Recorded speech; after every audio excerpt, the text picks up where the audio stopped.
Hey everyone, welcome back to the Fitness Devil podcast. We had a special free roll episode today. We brought on Pete Dupuis and Luka Hocevar. We're going to try to do a little bit more of this kind of stuff and take industry leaders.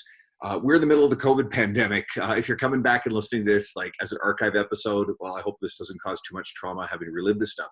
But if you're in the middle of it right now with the rest of us, we're all in this together. And Luka and Pete have some unbelievable wisdom about not only what they're dealing with specific to their businesses, but also both philosophy and tangible action you can take right now that may get you through all this. So we hope that you guys all are doing okay. Reach out to me or Dean on our social media if you actually want to let us know what's going on with you. Share this podcast and go and follow Luka and Pete. They're both amazing people I follow and I have followed for years. Thank you. Shut up and sit down.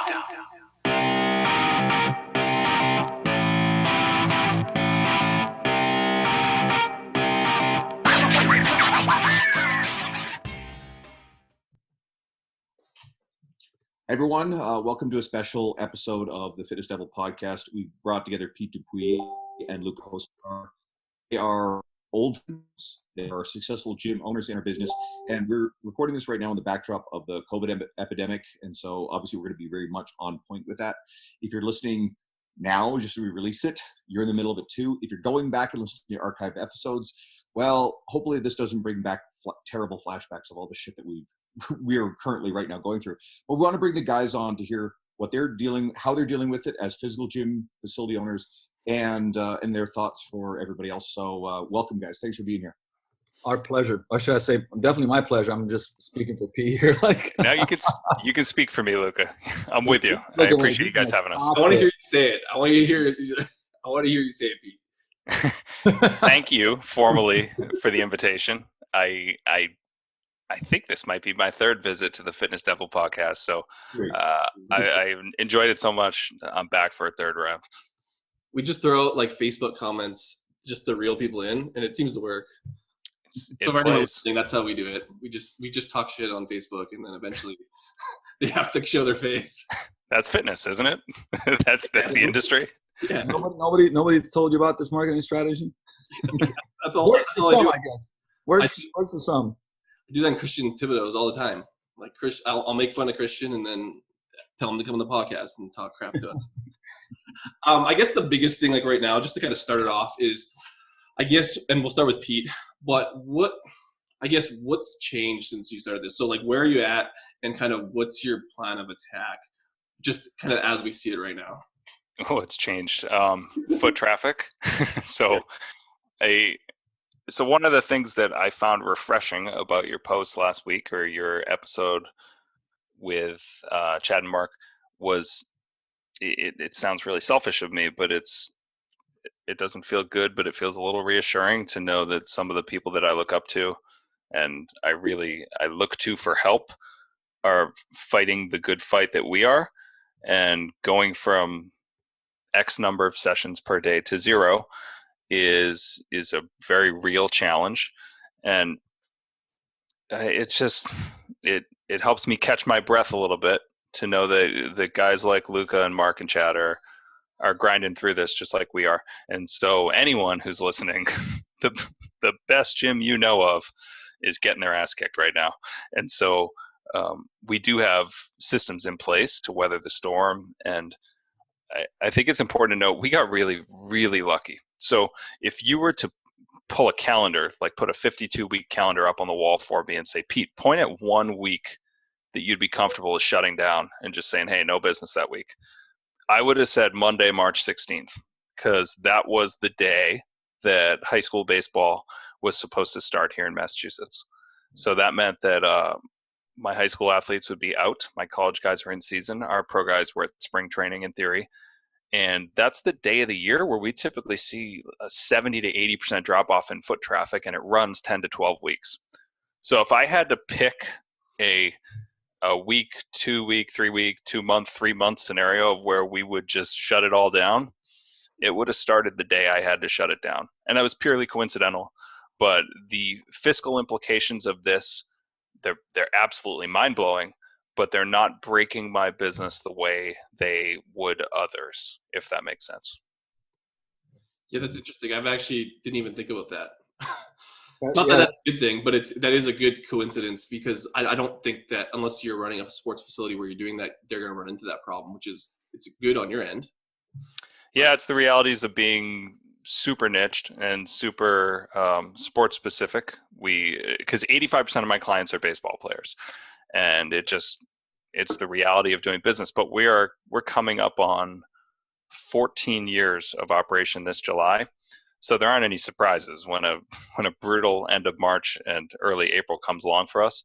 This isn't our first rodeo, so we're almost like squirrels getting ready to hibernate. We're making sure that the cash flow is in place to make rent, to make payroll, things like that, independent of pandemics. So that cushion that we are kind of habitually or perennially putting aside was there. And so it's really helping us. And if this, payroll protection stuff comes through, I don't want to say that this is a no big deal thing, because this is a huge deal. I mean, this is the weirdest thing that's ever happened in my lifetime. But it's something that Cressy Sports Performance is going to survive. We'll look different on the other side, but we're going to be on the other side, which is kind of the best thing I could tell you. Those are great points, and I want to piggyback. But the thing that Pete said at the end, I think is very important, and it might sound harsh to maybe some business owners. I think it's just the reality of it, right? That we've both been in business for, like, I'm going on 14 years actually for the Slovenian gym, and we're 11 years in Seattle now. And if you were not prepared for this ahead of time, then there's many times not much that you can do in a week. Now, I do think there are, and I'll talk about that later. But it's one of those things where we were also in a place where I come from communism, so I'm like fucking always just like thinking about stashing money in boxes and stuff like that. I mean, just for the hard times. But I honestly, like, it's weird, because I had a conversation with a friend. And they came up to me and said, dude, you said this 9 to 12 months ago. You said we're about to hit this horrible recession. And I just didn't, and I said, hey, we're 12 to 24 months away. I didn't know it was going to be this, but, I didn't know it was going to be because of this. But I was thinking about it already. And like almost a year ago, I was telling some of the people that I was closer to, I was like, oh man, I gotta make sure I'm ready for like a shit show. And here we are, and same thing, day one the day before we shut the doors, because we knew it was coming. I kind of predicted that too, because our gym in Slovenia was, 10, 11 days ahead of us. We actually have a bigger issue there, but it's a whole nother story. And I told the team, I said, guys, this is coming. And they're like, well, but I said, nope, this is coming. I'm telling you. And then on a Sunday before we had to lock the doors, Sunday morning, we had a meeting. I said, guys, okay, number one, nobody's losing their job. Everybody's going to keep getting paid. We might have to adjust it. And like, when I said that, I actually didn't know how I'm going to do that for like 3 to 4 months. Cause I always kind of think about worst case scenarios. I think there's too many people that are wishful thinking, all the time. I hope it opens up on end of April. And I'm like, just expect June, July. You know what I mean? Like here's why, because if it opens in May, I'm like 2 months extra where I'm like, yay, you know what I mean? But if you're like, I really hope the end of April we're good to go. And then end of April comes and it's like, hey, it's another month. And you're like, fuck, right? And you're in a constant state of like stress and anxiety and flux. I always try to prepare for the worst and then work towards the best. Not just hope for the best. Hope is not a good strategy. I'm going to work towards the best. And, so step one is like, man, hopefully this kind of helps people get this slap in the face of like, you got to be prepared for shit, because it's going to keep happening. Is it going to be in another 10 years or 3 or 6? I don't know. Nobody knows. Something can happen, earthquake or economy goes down, or who knows, right? And I do feel like you have to keep that in the back of your mind and be prepared for that. So I think that's one of the most important things to really think about this. Now, the second one is more of like, I believe, a mindset, and are you resourceful? And like, this is kind of like the time that I just like to go into a purely savage mode. And and look, everybody's different, and I don't judge anybody or assume anything. situations like this, if people haven't dealt with them, they're very challenging. They can make you freeze. They can make you go, oh shit. They can make you kind of just sit your ass down and like, I hope the government comes through, or I can't, for these checks. But if you're a business owner, man, like, I mean, I had my freak out, of course, but it's like within the next day, I'm like, okay, cool. What are we going to do? How are we going to change this to make sure that we can weather the storm? And you become resourceful and you work. And it's like, man, I'm working as much right now as I was before. People are like, dude, are you at the gym all day? I'm like, absolutely. I get here at 9 a.m. I leave at like, 10 p.m., 11 p.m. Sometimes, depends, right? But man, I'm busting my ass, making sure we serve our clients. And also I'm seeing a lot of stuff happening that we can talk about that are opportunities for the future, a lot of learning lessons. How can we do things afterwards? What are some new revenue streams that can get created through this? There's a lot of learning to be had if you're willing to keep your eyes open and you can adapt moving into the future. And I'm more than happy to share all that. Like, I'm not going to be here like, holding back the secrets and shit, so I think that there's a lot of stuff that we can get from this, but it is absolutely a, challenging time because look, there's multiple sides of it. We coach business owners from really small to bigger. And, if you're really small, you have the advantage of not having big overheads, right? I remember those days, Pete, I'm sure you do too. Those days where like a couple grand would cover everything, right?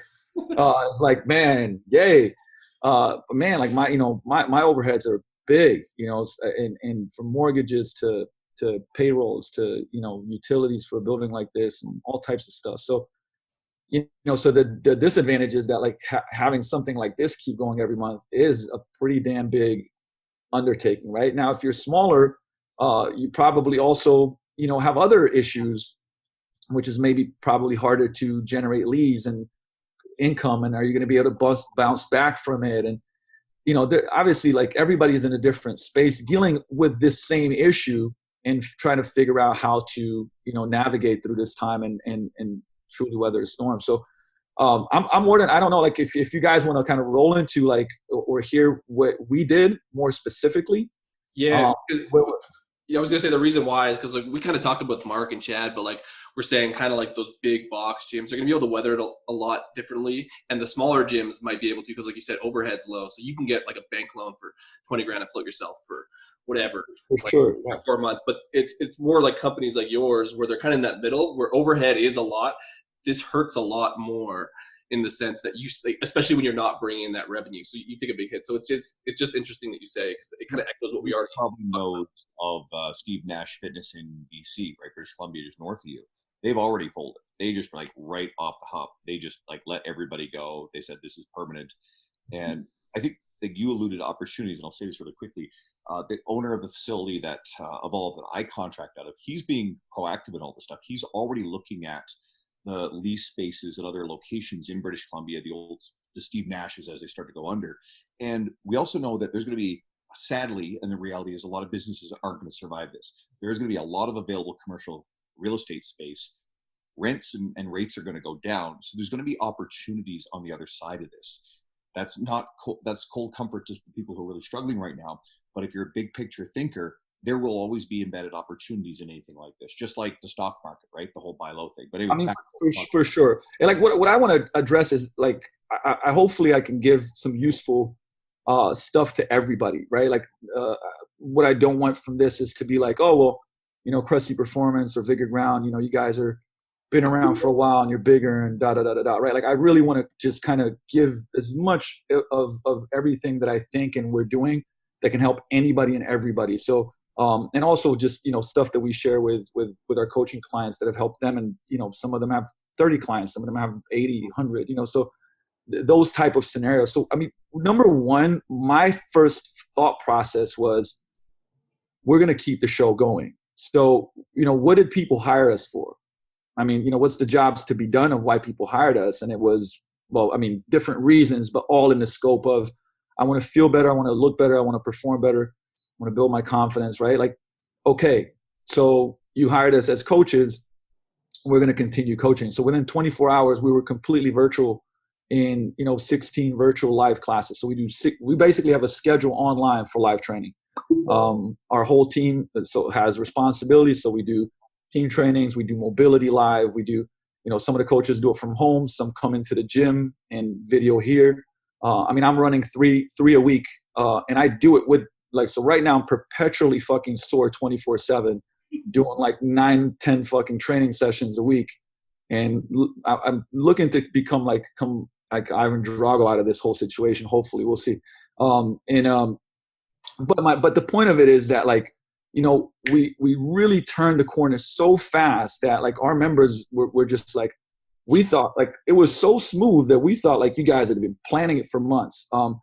But really it was just sitting down and going guys, this is what we're gonna do.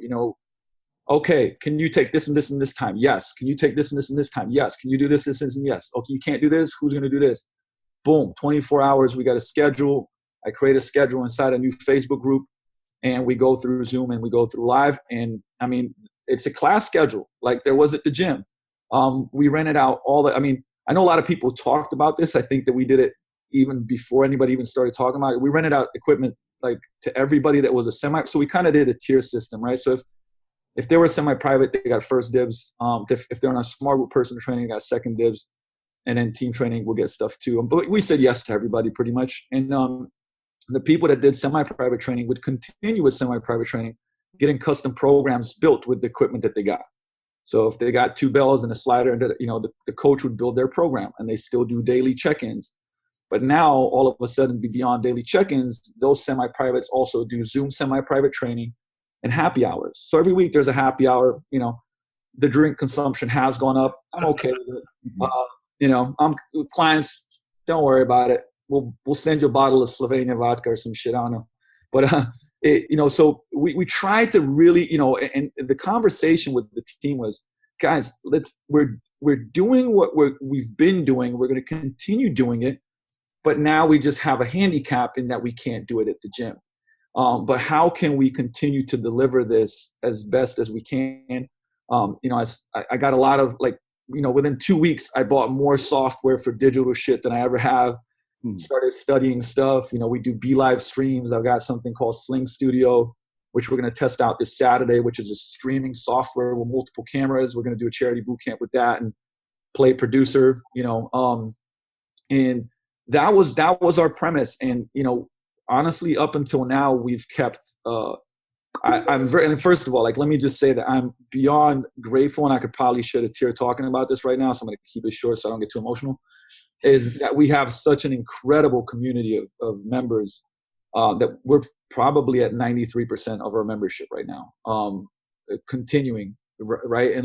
And we know, as time goes by, we're having people that are losing jobs and dealing with each individual situation individually. But we're controlling what we can control. And what we can control is every week we have a team call. It's a happy hour. The first 30 minutes, we kind of talk about what to do, what's going on, this, that, the other. And then, then we all have some drinks and get merry with the team, and just kind of have fun and laugh, which I think is really important at this point in time. And, the conversation is always, how can we continue to do better stuff? What are clients saying to us or specific coaches that we can improve on? I've started doing even more live Q&As, answering questions. If anybody needs anything, the answer is just yes all the fucking time right now. And the support has been amazing. Both, the members are we don't know what we do without you. That, this is keeping us sane. This connection, it's brought the team more together than ever. It's brought the gym more together than ever. And I do think a big part of that is the stuff that happened before, for years and years and years in our culture. So I don't think that's a 1 week fix type of thing. I don't think that's a, hey guys, do that this week and everything will be okay, because I've heard horror stories. I've heard gyms that, literally within a week, 60% of or 50% of people are like, man, can't freeze me, cancel me. No conversation, and I think the power of those 3 C's that I talk about, in my presentations, which is coaching, culture, and customer experience, are the things that build up this value that now allows us to continue this going the way that we have. So I'm, beyond, hashtag blessed, but to be where we are, I can't say enough. But I do believe that anybody can do this, right? We used to have a monthly call with the Slovenian gym. Now it's a daily call, trying to solve some problems, with my brother. And I said, guys, listen, you need to call everybody back that's a semi-private that froze, and offer them, like, explain what's going on and explain the importance of, obviously continuing things, both from the side of them getting their results, but also from the gym being there once everything is done. And they started doing Zoom semi-privates. And a lot of people, I think they got like 25, 30 people back already. And they're like, hey, this is great, So this can be done on a small scale, on a big scale. What I'm talking about, if you have 8 clients, great, you can do this as well. Maybe you have, maybe you adjust the fees. Maybe you don't, that's a conversation that has multiple layers. But, there's stuff that we said, hey, for people that would ask us, is like, afterwards, if they were doing 1 semi-private a week for the next 2 to 3 months, we'll give them 2. If they're doing 2, we'll give them 3 afterwards. So how can we just add so much value that when it's all said and done, that people will be like, man, they gave us more than we gave them. Like, that's my whole thought process, and I'll do whatever. I mean, right. Today, I mean, we had members and team, dropping off groceries to our older members. You know what I mean? Like, hey, listen, I'm going to Costco. Anybody, put in a group, anybody need anything? People driving around eggs and toilet paper and shit. I mean, it was nuts, so, and we're still in that phase where if somebody called me right now and said, hey, listen, I'm in trouble, I need whatever, 8 rolls of toilet paper and I don't know, a pack of eggs, I'm rolling out, man. I'd be like, hey guys, listen, I gotta go. Like, that's the kind of, I guess, that the feeling that the people have to be part of something like this and be part of something bigger. Because, I did this video and I was joking around. I said, guys, listen, if this is the beginning of the end and we're going to, The Walking Dead, we're going to be that fucking town that kills everybody else. You understand?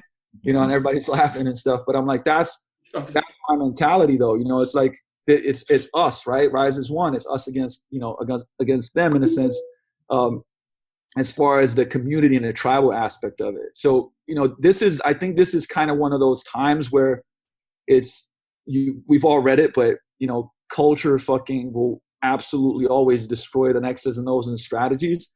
And I think the people that are, I would say, being able to weather the storm have put in the time and work, over the years to make that the foundation of their business. And hopefully this is a big learning lesson, to why that is so fucking important.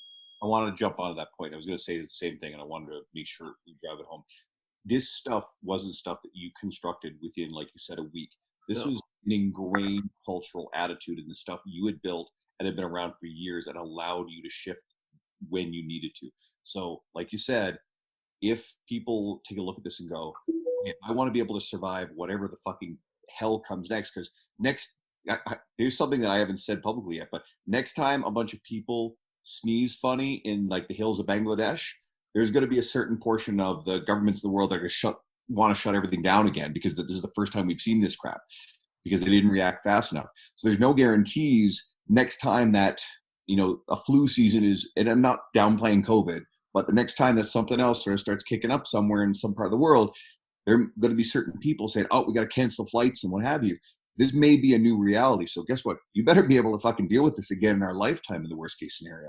And we don't even know how long this sucker's going to ride. This might be rolling starts and stops or restricted access to large group gatherings for fucking 12 to 18 months, right? So Jesus Christ, you're going to need something special to survive that as a business owner. But anyway, back to what you're saying. I was going to say, let's get Pete's, so I guess Luka basically gave his, but he's in a different scenario. So what was, I guess, your first plan of attack, or what have you done kind of instantly? Because I think the biggest thing with both of you we're hearing is like you were ready to act almost immediately, and you already built that culture. So what does that look like for Cressy Performance? Well, culture is definitely going to carry us through. We're in a world of difference. So I think maybe even on this podcast in the past, we discussed my take on building a business that's recession proof. And I said that what we learned inadvertently upon launching in 2007 and then through 08, 09 was that taking care of young athletes effectively recession proofs your business, because when it comes time to cut, parents cut their own expense. So dad might cancel his Equinox membership, but he's not going to take little Johnny's strength training away because he's trying to keep up with the Joneses in the strength training world. So that was wonderful. Great lesson. I came on and I told everybody, this is what we learned. That's exactly what's kicking us in the teeth right now. And so what we did so well to prevent us from fiscal implosion, independent of a pandemic, a lockdown, isn't helping us at all, because we've worked so hard to individualize and carry unique equipment selection and have a uniquely talented team for information and material that does not translate well to Zoom. Like, I don't care how effective your lighting is, your cameras, your ability to roll tech out. You can't do hands-on arm care from your living room while the other guy's on the other end of the screen. So we quickly said to ourselves, all right, let's be at peace with that. We're not going to reinvent our whole business tonight. We've got over a decade of experience. We have that culture, that cachet of credibility, and thankfully our owners are in a position where we can say, hey, a couple bad months are a couple bad months. Are we going to change who we are? Are we going to change our identity just so that we don't get kicked in the teeth for 8 weeks, 12 weeks, whatever that may be? So we're taking a much bigger, I'd say, longer term vision of the fact that we knew business was going off a cliff right now, whether the world came to a halt like it did or not. So I was at peace with losing 80% of my revenues, like instantaneously almost. Oh, hang tight. I got a little one during quarantine sneaking in. Hey, gotta get out, bud.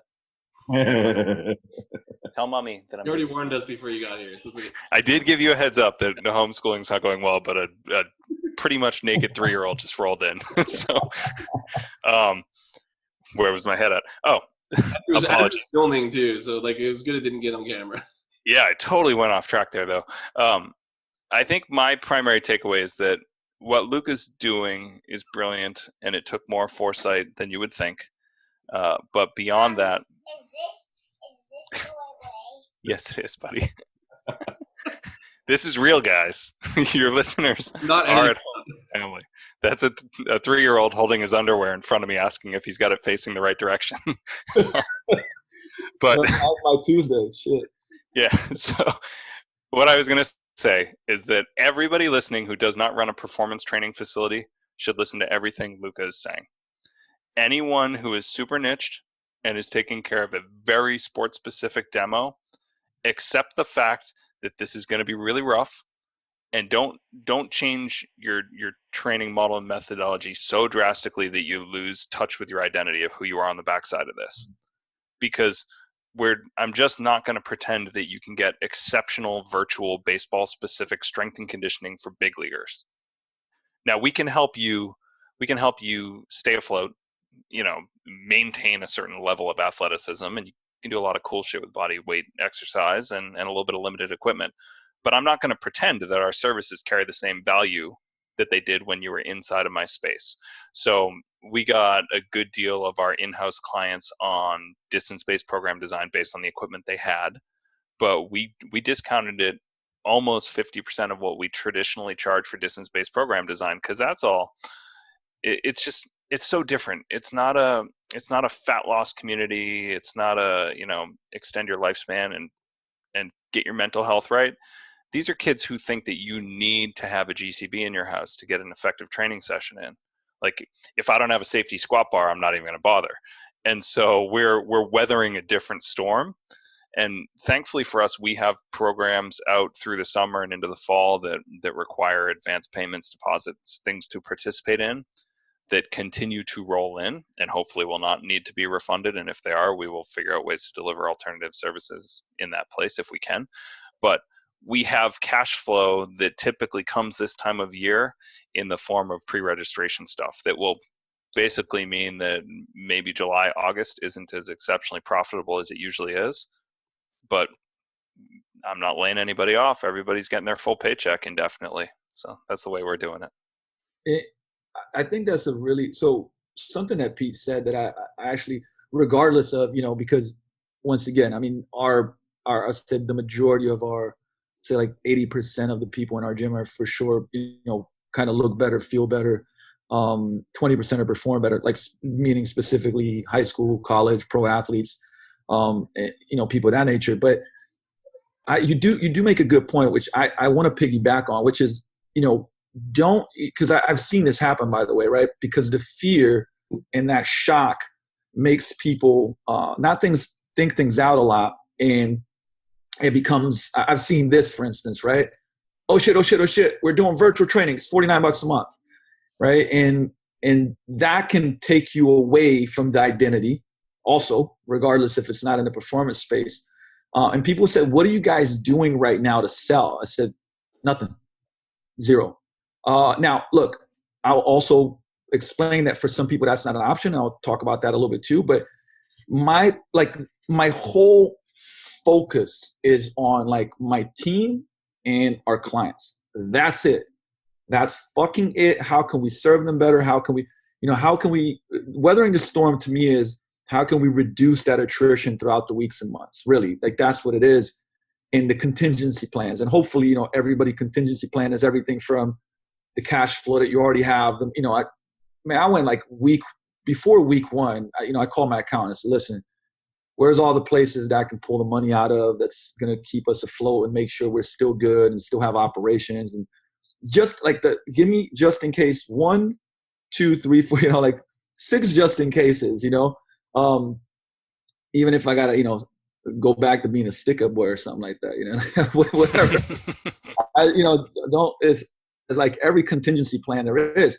And, and once I had that in place, I was like, okay, cool. This, I kind of thought it out like, okay, if it gets really shitty, here's how far we can go. This will be really hard on me, but hey, I'm so invested in this and committed to this, that like, there's no way, like some people are like, oh, fuck it, I'm just going to shut down and like keep them, but I'm like, man, this is so much bigger than me. Like this is more than a business to me. It's more than a business to, the people and the community and everything else. Like there never was a question of I'll do whatever it takes. So I think you got to get your contingency plans in place, and then I think that it's smarter to focus on how to serve the people that you have and weather the storm than to, because look, your energy is going to go somewhere. And I saw people like instantly start selling super hard. And what it does too is like, and I'm not against sales. I don't think you're a bad person, whatever. But I do think that what ends up happening is that, one, you kind of can start losing the identity of who you are. You can create this contrast and uncomfortable feeling between your current people and new people. And I don't know. So it's like my whole thing was like, man, really focus on number one, on the people. And then number two, if you are going to launch something, which we may, launch, because we have people hitting us up like, hey, I want to do your virtual training. And we're pretty much for a whole month have been like, nope, this is just for our current members right now. Thinking it through that if we actually do something, we'll probably end up making it something that's going to be charitable for the community. So, hey, we're doing an 8-week online virtual program. Here's how much it is. We're going to give 100% of proceeds to local businesses in need. And then afterwards, convert those people into regular members. But here we are doing something for the community. And it's a differentiator between like, no, hey, we're going to give you this, cheaper version of a membership. I don't want to do that. So there's a lot of different ways to think that through. And one of the things that I really wanted to bring to the forefront is this, right? You have chaos brings out character, and in this chaos, there's the way that you operate as a person, as a business will tell like, what type of person and business you are. And that can be a massive plus down the line, or it can be a massive minus down the line. And so, I made a decision. I was like, the first thing that we're going to do is like, we're going to be even more involved in the community than we already are. And we are very, very involved in the community. But it was like day one, hey, all the smoothies at Fit Bar for the rest of April are free. All you got to do is come in and say it, and basically the kids that can't afford it, low income families, we're just like, hey, healthy nutrition smoothies, you literally just come in and say it, and we're going to give it to you. And we're paying, like basically Fit Bar obviously funded a bunch of it. I funded a bunch of money into it. We had like protein and chocolate bars. We're just hanging out, still are. And then one of my things was like, we've done charity boot camps every Saturday for 11 years. And I was like, there's no way we're going to break this streak. So we went online and did it for free. and we just ask people to donate. And every week we do a different one. We did Rent and Raise for Kids Foundation. We had 240 people training live with us on the Vigor Ground Fitness page, and raised over $1,000. And I mean, it has like 50,000 views now. It's nuts. So, talk about branding and marketing where you're doing something good. And we're doing it every single Saturday now. And it's always for local charities and supporting local people. So, the thing is that the community will know. The community will recognize, like what you're doing. I promise you that. And we're just trying to find every way to give, pay things forward, be involved, give to people that need it more than we do. And like, hey, look, we need help too. But I think that you do a lot better. First of all, I feel a lot better doing stuff for others and helping. And I think from a standpoint of when people go like, hey, when shit hit the fan, these guys were there handing out meals, handing out smoothies, going down and helping, feed the kids and helping Rent and Raise and helping allinseattle.org. And right, like that's the type of business that you are when shit hits the fan. And I do feel that like if you're an individual, a coach, or if you do have a business, if you start doing more of that, your mental health will be better. Your mental and emotional health will be better, guaranteed. And I promise you, when this is over, and it will be over, like you will be in a better place as a business and as a business in your community. And I know it's a hard thing to do, but once you can flip the switch on that, it'll change your life. And, guys, I mean, I've talked about this so much, the Go Giver book and, the way that I try to operate. And it can sound foo-fooish sometimes, but I promise you that shit is real. It real from a standpoint of how it makes you feel. If you don't get anything back, I do it every day for the rest of my life. But it does like really, really build up, and it will help you out. And it's like, and it's also I think that a lot of that work is now showing up for us, where we're becoming a leader in a community where the Chamber of Commerce is coming to us, and I don't even have a Chamber of Commerce membership anymore. The CEO hits me up, is like, hey, we need help with some stuff, and now I'm on all the Zoom calls and we're working on a bunch of different things, but it's because they're like, hey, like these guys really do want to help, so we're going to reach out to them, and my answer is always yes, yes, absolutely. So I just think it's something that you really should strongly consider doing right now in these times, that will be good for you and everybody else. I think on top of that, what you're saying is that you're not pivoting, you're not changing your identity, you're doubling down on what you were already known Absolutely. for. So you're basically reinforcing what I was saying, which is don't be something that you're not. And the reason that I love that approach is because you're taking a long vision. You're not asking yourself, how do I make money tomorrow? You're asking yourself, how do I look at the end of this? How does the community view our business at the backside of this? How do our clients kind of take inventory of what they saw over the last couple months? What is your reputation in their mind? And so that's maybe not directly kind of how it would be interpreted when I said, don't just declare that suddenly we're an online business, come get it. And I'm throwing 10 different things at the wall to see what sticks. Just be who you are. And that's what you guys are doing. And it's awesome. The reason that I implore people to take that short or that long-term approach that you're doing, which is service your people and your staff, and the rest will figure itself out, is because right now, anybody who has a Facebook account, literally anyone, not just fitness professionals, has 37 different people teaching them how to do push-ups in their feed. And the reality is that nobody, with the exception of maybe like the personal trainer development center or something, Goodman and his crew, nobody has accrued any type of online training loyalty to this point. Okay. So clients they're sampling, they're tire kicking like you wouldn't believe. And so right now, I think the reality is we're going to find ourselves needing online training to be a part of our model off and on periodically over the next 12 to 18 months. And if not in perpetuity, but nailing it in weeks 1 to 6 is far less important than having a polished product that stands above the next go around, in my opinion. Because right now I'm watching it with my wife. I mean, she can't go to our gym, and we're dabbling with some of the online training for our strength campers and things like that. But the reality is she's trying a bunch of different classes with friends, and she did one and she said, oh, that's pretty good. And then another friend says, hey, I'm doing this virtual yoga class tomorrow. You want in? And she's like, sure, why not? Let's do it. She has no loyalty to anybody, anyone. And in the end, what is going to happen is the cream's going to rise to the top. And at the back end of this, if we come to another cycle where we're in a quarantine of sorts, or they're taking us down to 5-10 person group capacities and you're just not doing group training anymore, she's going to ask herself, what was the cleanest product with the most solid experience from the kind of consumer end? And that's the one who's going to get that business for the next year. So right now, don't declare yourself an online guru this afternoon, launch a class tonight, and then be pissed because your retention numbers suck because you did it to yourself. You didn't polish anything up.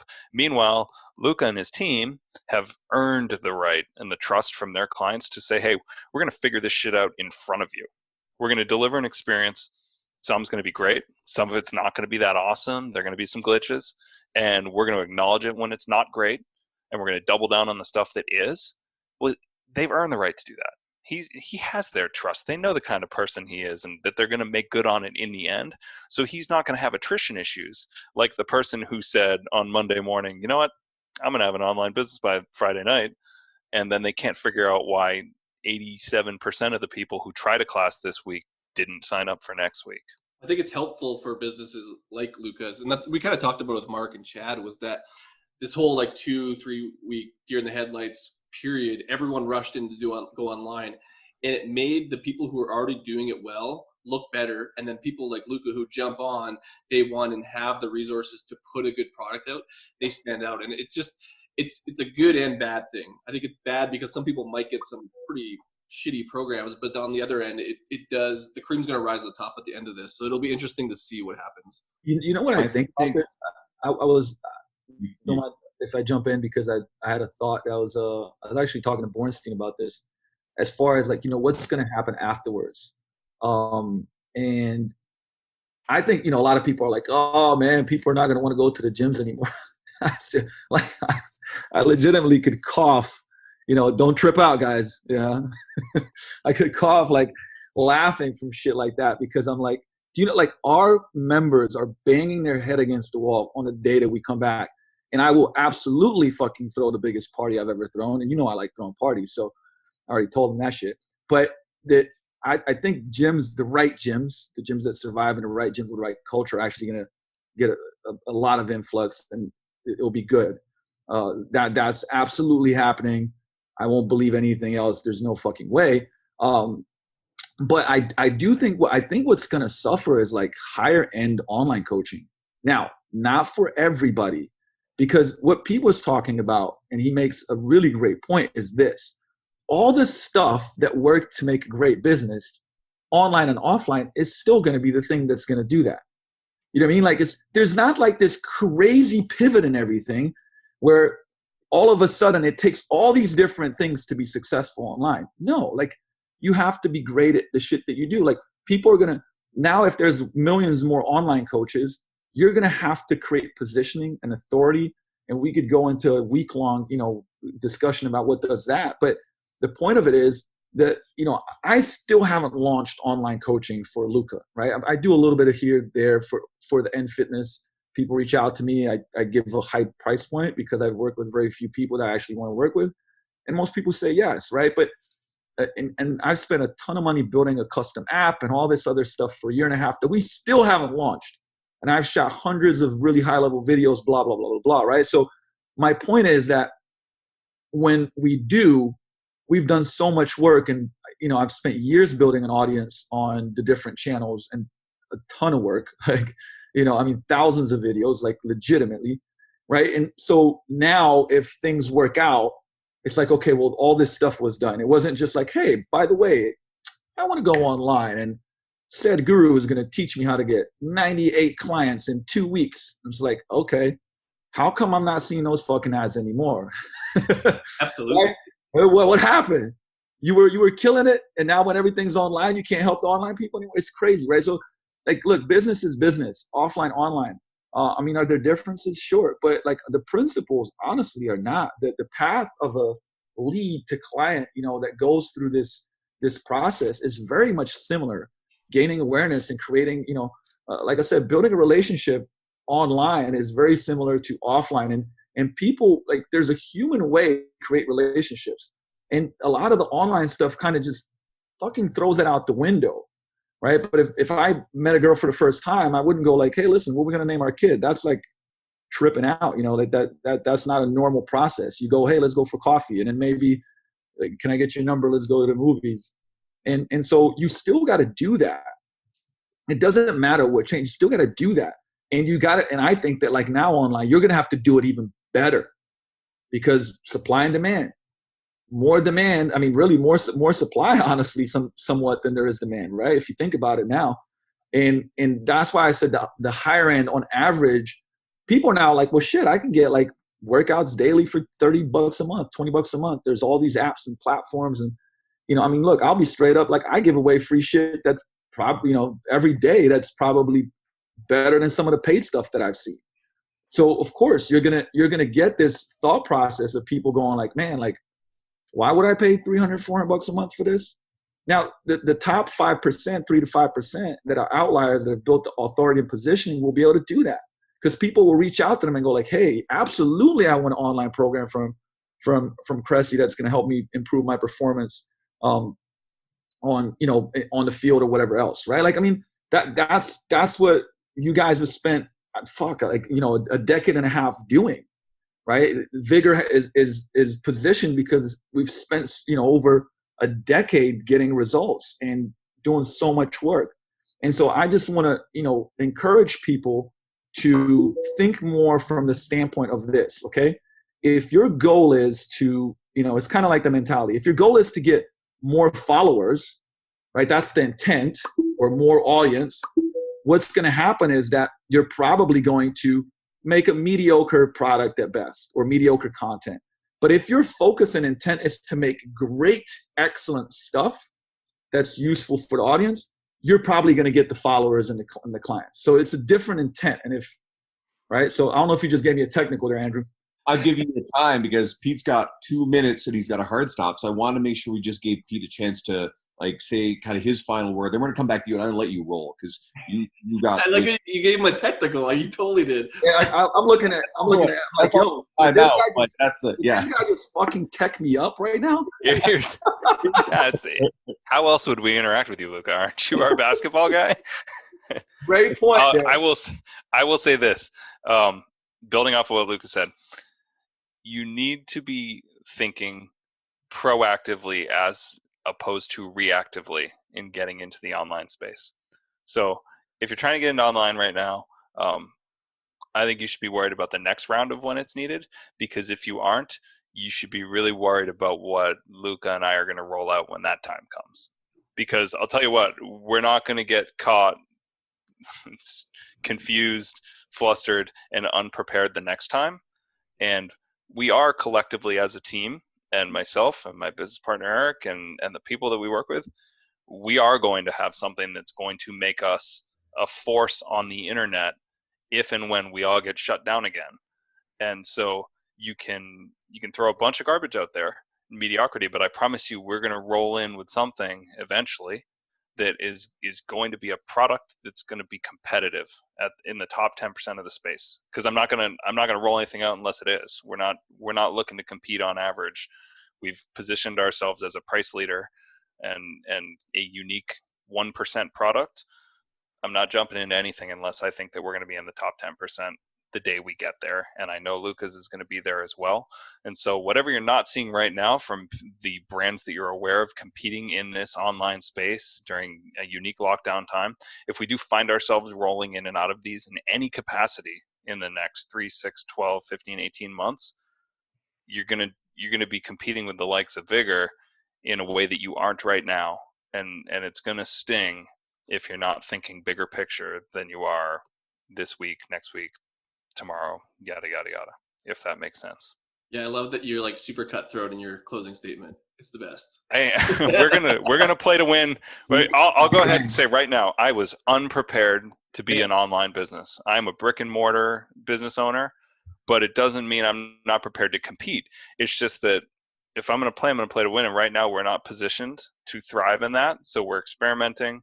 We're seeing what kind of feedback we get from our existing clientele who, like I said with Luka, are trusting and willing to deliver honest, direct feedback. But when we come out, we're going to come out swinging. And so it doesn't mean I'm going to reinvent my business around it, but it does mean that I'm going to educate my clients on, hey, here's what a bare bones home gym needs to look like for you indefinitely. And you want to buy the CSP kettlebell band package and you want to outfit your home properly, here's the kit. We partnered with Perform Better. Here's what it looks like. Here's my inventory. It's in Eric's basement across the street.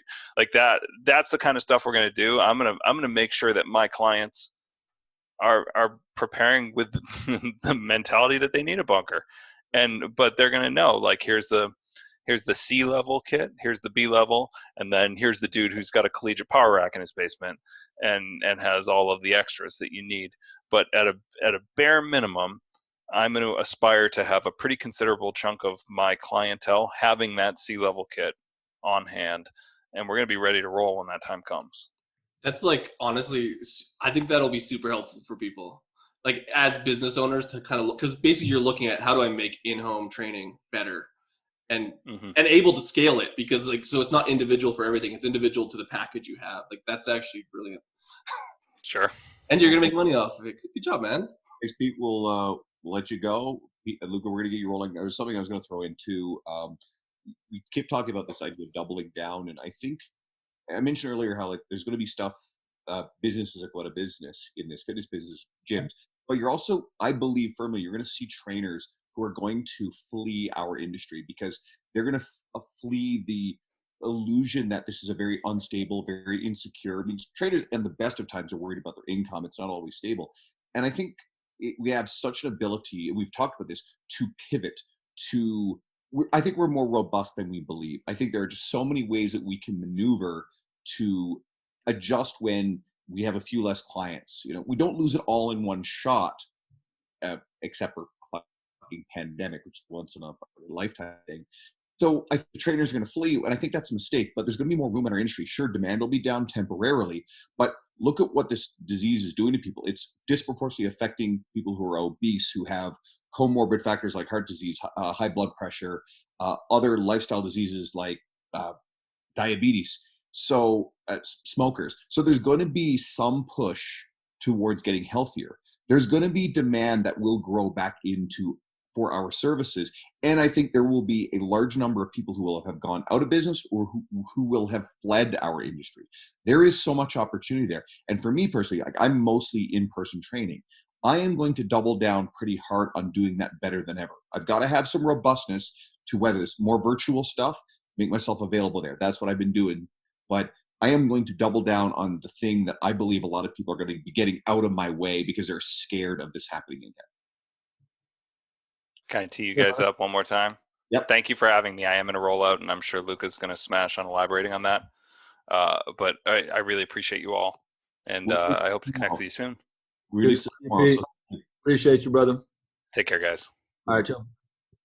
Luka, the floor is yours, my friend. Yeah. So I mean, I hope that like that the main premise of this. I know our conversation, you know, obviously it's hard to not have a conversation of talking about virtual and the adaptations.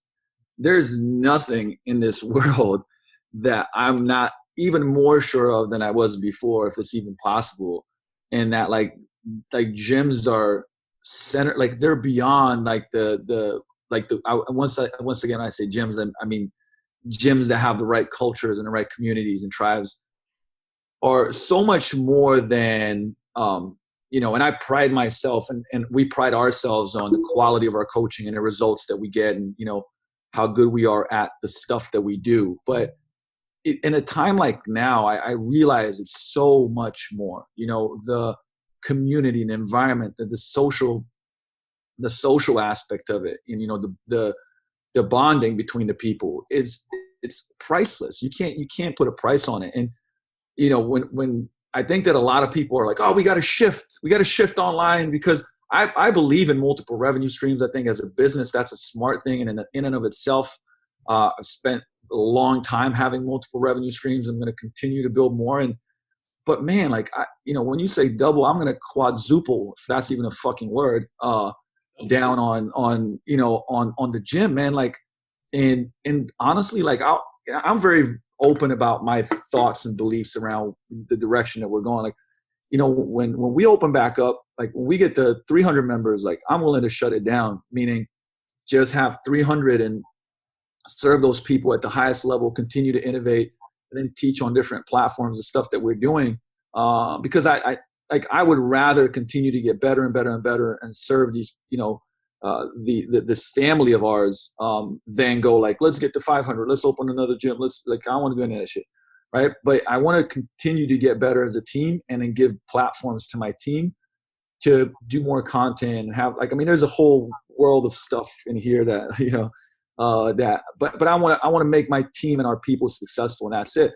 But I think that everybody should, double, triple, quadruple down on the physical aspect of training, because now we realize, right, when you get it taken away, you're like, fuck, I took that for granted. Holy shit, how much do I miss that? Holy shit, how much in person, exactly what Pete was saying, right? Like, and I believe that too. Don't get it twisted. It's not like we can't have a realistic discussion about if I'm training somebody through Zoom or the dopest software on the planet versus me standing there coaching the person. It's like being on Earth and being on Pluto. But there is how do we do it the best that we possibly can online? Yes, there is that discussion. And I do think there's value, and I think there's a lot of value, but there's nothing like in this world that can touch this, like I said, physical interaction of coaching, because there's so many layers and levels to it. And that's why I think it would be fucking crazy, if you're truly committed to being a coach in this industry. I implore you to not have any thoughts of like, oh man, like I'm out of here. Because if you're a great coach, first of all, we've already needed a lot of great coaches. Okay, now it's like we need more of them, more than ever. And so that's part of my mission is like, man, the coaching side of stuff to the business end is not, for sure. Is it also an income thing for me? Yeah, absolutely. But honestly, that's not the most, like I lead from the part of, let me share this stuff so we can get more great people to be successful. Because that's what's needed in this industry. It really, really is. Like it's people that make better income because they're great at what they do. They're helping people. They're making an impact, but they're making good money and they're having a true career so they don't have to leave. And I think now, first of all, there's going to be a ton of opportunities. Yes. But if you are that great coach, man, like know that like we'll get through this and we are going to weather the storm, and times will be not only good, but great. When? Hey, I don't know. Nobody knows, but they will be. And I promise you, like the stock market where people pull out and they run away, and there's going to be a lot of that going on too. And it's going to leave space for the people that are doing it right and that are truly committed to this. And it's not a roller coaster thing. It's not like oh shit, I can't have 1 million people on Instagram and be an influencer. Well, then I'm going to go somewhere else. That's not the people that we need in this industry. We need the people that are truly, it's a vocation. They're committed to their craft and their communities and their clients and their teams. And then, we actually can almost create a new industry that's even better. Well, that's kind of where maybe we take it, so imagine the future, but like you said, I don't think personal training is going anywhere. Like there's a reason why adherence is up when people come into those physical locations, because it's like you said, it's Pluto and Earth. But how much of this stuff do you think you're going to include back in, like when everything kind of settled? Because a lot of this online stuff too isn't bad, and especially if you're doing it well. So where do you see it fitting with the physical stuff as we kind of merge those two going into the future? I'll just let you know what the things that I've seen. I mean, first of all, when we went virtual, we average, I think it's trickled down a little bit, but still like between 16 to 25 people every single class online, which is pretty damn good, for 16 classes a week. At the beginning it was like I'd have 40 plus in mine too, but like it's pretty damn good. Like the alternative is great, right? So one of the first things that I started seeing was like, you know what? Vigor has become a brand. Like virtual training is an option, right? Like we should make it an option to the world where it's a lot more affordable. It's in that, think on demand, right? Live, but then also on demand. We have a kettlebell training class, and we have a bodyweight training class, and we have a mobility class, which we're doing virtually online right now. And if you want to be part of the Vigor Ground virtual training, it's, $69 a month or 67, whatever, right? Like in that range. Hey, can we have 300 people from across the world on that? Absolutely. Why not? Like, I mean, we're reaching right now between, Facebook and YouTube and IG combined is like 160,000 people, right? Like if we have 240 people doing a virtual class with us on Saturdays, I mean, that's a real possibility. So my mind goes there, and then it goes like, okay, but what about for our members? Well, we give them access for free. They're on the road. They can do these workouts in their hotel room, minimal equipment gym. Hey, they feel like they feel crappy from travel. Well, they can just do Theo's mobility class online, right? Saved or live, whichever one of those, right? So now we're looking at that, like how can we, like, hey, we're already doing all these things, but how we can just do more. For this, like if you're basically, for me, it's like if you're a part of Vigor, the physical gym, like that's the Don Dada. Like you get service the best on the planet. Like there's nothing better. And to be honest with you, to coach with me online and for me to write your programs, do your nutrition and help you out and it costs more than if you came to Vigor and did small group personal training, which I still run the classes because I fucking love it. Right. So to me, it's like, if you're a member of the gym, like you will get everything. Like we're going to continue to stack up the value of being a member of Vigor Ground, including, some of these like live softwares now where I can get not just Zoom, but, be live and, I can have 3 to 4 people on the same screen and click a comment that comes on the screen and we can do Q&As and right. Things like that we weren't doing much of before or at that level, but now we will, which obviously now once again serves that community. Softwares of, when we look at technology stuff, right? One of the things that I've done a lot of and look, this might seem like little things, but they actually do make a big difference.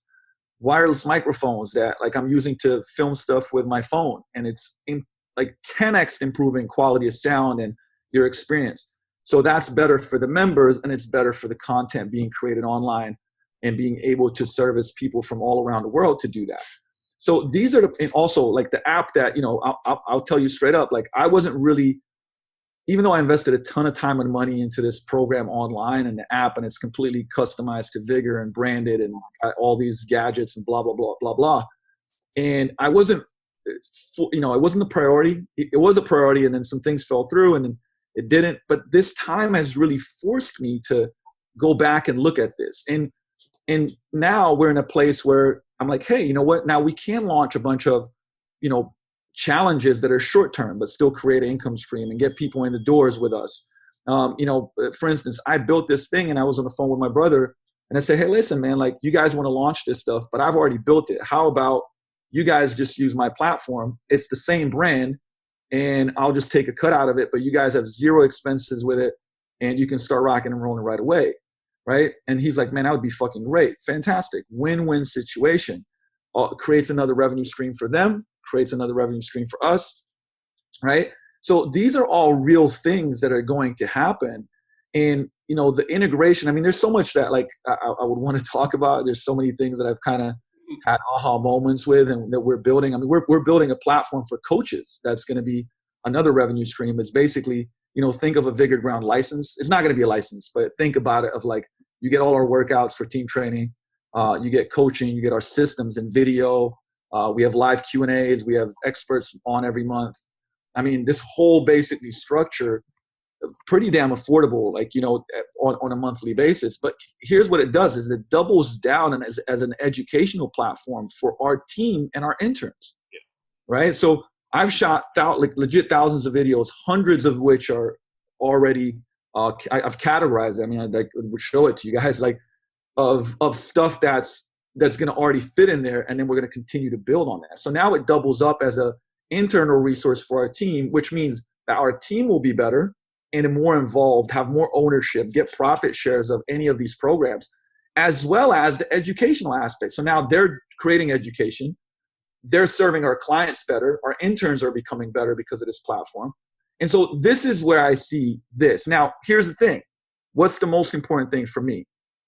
My team and my clients, which means my team gets better, the clients get better, team gets more ownership, right? So, but now we're also able to, through this process, build multiple income streams and grow from that end, right? So I always look at it like, how can it be a win-win-win-win situation? And so this time has kind of, slapped me, not just slap it like in the face, but like legitimately made me go like, oh shit, like look at all this stuff that's right there. I just didn't see it because I was focusing on these other things. And now it's shifted my focus. And I think that everybody has an opportunity to do that. Now, maybe not on, I don't want to be on video. They can make videos and do stuff that's double dipping, because those videos can help their clients, can help their online programs. They can look at the program. And if they're doing it, what they should be doing it now. Because if like you said, if you and Pete are doing it, you're already finding ways to double dip. I'm sure trainers can find a value in that. And it's just a matter of, I don't think that they have done that. And the people who have are already a step ahead. So it's kind of like Pete said with the warning, like you need to get on board. It's not time to test the waters. Like you should probably jump on board with this stuff, because you'll be doing yourself a disservice in the future. And here's the thing though, listen, like 5 years ago, we couldn't do any of this shit we're doing right now. None. 5 years ago, we can't go virtual. We can't do it. Can't do Facebook Live, can't do Zoom, can't do any of that shit, right? Now, the other thing too, like this is iPhone 11, right? The stuff that I can do with this is fucking mind-boggling, right? I get a wireless mic. It has a camera that's better than most. Like 3 years ago, if you bought $1,000 camera, this shit is better, by the way, right? And I can attack like stuff that used to cost $40,000 to have a studio for producing. Like I invested $3,000 and I can do that with it now, right? Now, what I'm trying to say is this. Tell me what's stopping any coach for a weekend to go hustle their face off and shoot 300 videos of exercises with coaching. Hey, buy lighting for $200 from Amazon. Like it's not expensive. You know what I mean? Or, it doesn't have to be the greatest on the planet, but make it good. And now over a weekend, you've created an exercise library. That worst case scenario, you could legitimately send a PDF with linkable, with live links to it. But why even do that when now you have stuff like, and we're all friends with Sam, obviously. There's a lot of different, I've built my platform on exercise.com, but True Coach is phenomenal. I vouch for it. True Coach is fantastic. And we're talking about small investments that are mind-boggling, like shit that used to have to spend thousands of dollars a month for is now like $100 a month. And you could sign up 20 people and coach them at, $150, $200 a month. And you're making, $4,000, $3,000, $2,000, whatever it may be.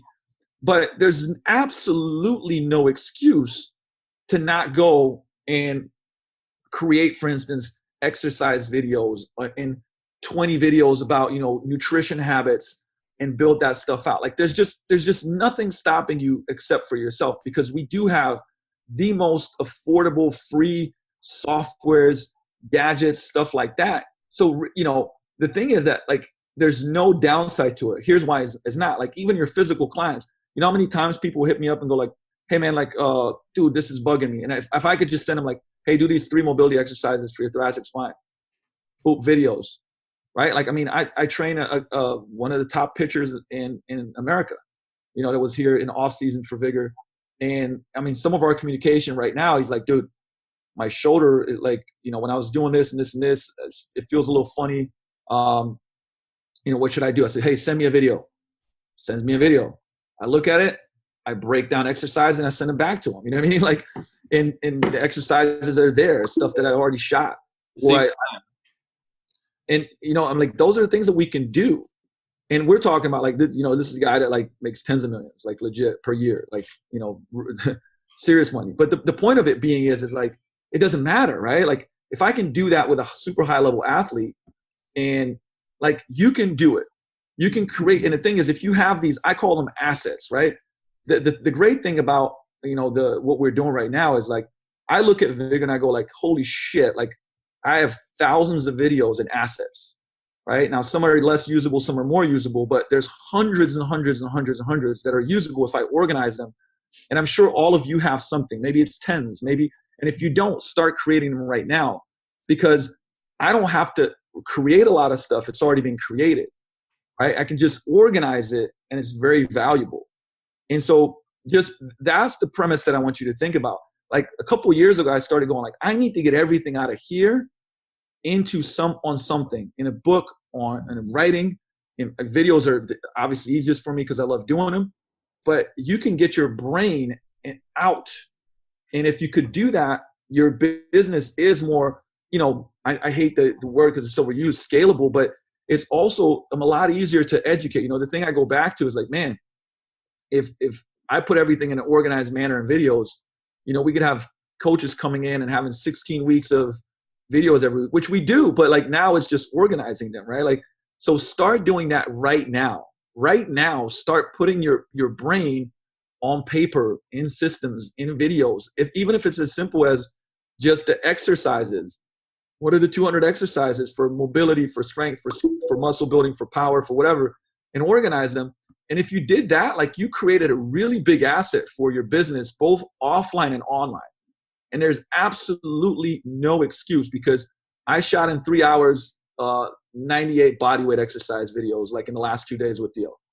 Right. And I'm just like, yeah, once you have your system down, like that's another thing too. If you don't start practicing these methods, like we have to do it with Stronger You Fitness, but like you suck at it at the beginning, but you can't get better at it unless you start taking what's out here and doing it and dabbling in these technologies. And like I said, there's people that are way ahead of you. So like, I just want people to start now because like this stuff's already happened and it's going to happen again. You need to be prepared. And I don't want to like scare people, but it's like you have the time now and kind of the implications of what happens if you don't kind of dip your toes in this. You're just going to be a shittier version of this stuff later. Absolutely. And I think we've always had the time. I think now it's just like making us realize what we need to do. And if you ever want to get a little more confident, just watch my videos from 12 years ago. I started doing YouTube for 12 years. And it's like, just like young savage Luka, just like, I will flip this tire. It's like, fuck, I don't have anything smart to say. Not because I didn't, just because I was not confident in speaking that much. So I was just like, hey, I'm going to do some ridiculously outlandish shit. I'm just going to shoot my training sessions. And then look at these past videos, right? Where it's like, people are like, oh my God, you're so talented at speaking. And I'm like, yo, that's thousands of videos and hundreds of, time speaking in front of an audience, and it's like, now I'm good, it's Dave Tate, right? Yeah. Shit suck good, great. Like, man, you might be shit at the beginning, or maybe you'll be sucky, but then if you work, you're gonna get to good and you're gonna get to great. But you got to start now, man. Like there's like get the shit out of the way because like it is gonna be valuable to not be shitty. When it comes time to not be shitty, and it's gonna stand. The thing with the shittiness with the Dave Tate stuff is like it showcases itself more when there's more people in the game that are way better than you. So like, might as well. Yes, contrast, absolutely, man. Like, and you know what's so interesting, and I just honestly, like, sometimes when we do stuff like this, I just fucking ramble because stuff pops up in my head. But and I don't, a lot of the things, the opportunities that have come my way had nothing to do with me going, I'm going to do this. It's more like, right now I'm getting hit up by a lot of bigger companies that are like, hey, like, dude, we love your bodyweight training and your minimal training videos, which I've been fucking doing for years, by the way, right? And they're like, we want you to shoot videos for us, and we're going to put you on a platform and blow you up, And I'm like, all right, that's cool, because I can do that like all day, every day in the middle of the night, like no problem. But those things come from what? They come from you doing it and doing it and doing it and doing it and doing it. It's like, this is what I want to, like, if you start today and you keep getting better, opportunities will hit you. Because I spent 2 years writing blogs, maybe 3, and I had these moments of, nobody's reading this shit, like, and I kept doing it, and like nobody reached out, nobody cared, at least I didn't think, and then one day it was like, Smitty was like, hey man, can you write a blog for Diesel Crew? And then Nate Green was like, can you write a blog for this? And then, it's like, and Cressy would go, like, can you write? And all of a sudden, but that's like years into it. So the thing is that you have to take that lesson from, Tony Robbins, which was, I don't know if this is a made up story or if it's true. I think that it is true that Tony Robbins, when he was younger, when they said, hey, get better at speaking, he just set up a speaking engagement every single day. Right. Thinks I got a minute. Andrew said a minute. Okay, cool. I'm going to finish this off. So listen, he's basically, everybody else was speaking maybe once a week, every couple of weeks or a month. Well, he just spoke every day, 7 days a week. So by the end of the year, he had 250, 300 speaking engagements under his belt. All the other guys had 12, 40. Who's going to be better? And that's what you got to do. Like, you just got to keep working, frequency, consistency, and just through that, you're gonna win and you're gonna get better. I think that's the best way to close it up. Andrew, take it home. Yeah, so I can't stress enough how much I appreciate you taking the time to come back here. Pete had mentioned in our Facebook, like we said, he was going to listen to the Mark Fisher and Chad Landers episode, and I'm like, man, Pete, I got to get you back on, and fuck, let's have you chat with Luka, because I know you guys are really good friends, and sure enough, you jumped right on it. There's so much in here that I hope everybody who's listening takes to heart. I think there's practical wisdoms, and I think there's great philosophy for the long term. And we're really appreciative of you taking the time, and really appreciative of all the listeners. Real quick, Luka, I know you can be found on either on Bigger Ground or as Luka Hocevar online. And for Pete who had to go, it's Pete Dupuis, so Dupuis. I believe I'm spelling it right. And I can't say enough about how much I value both of you guys. I've followed you guys for a very long time. A lot of the business insights, you're broader than Pete is in terms of also a lot of training brilliance too.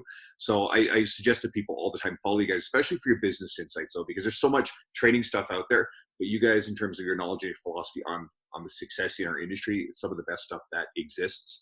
And then I had the pleasure of traveling and meeting up with both of you guys, and you guys have been, incredibly influential. You guys both have great podcasts. You've got the Vigor Life podcast, and it's Yo. What's the full title of Yo?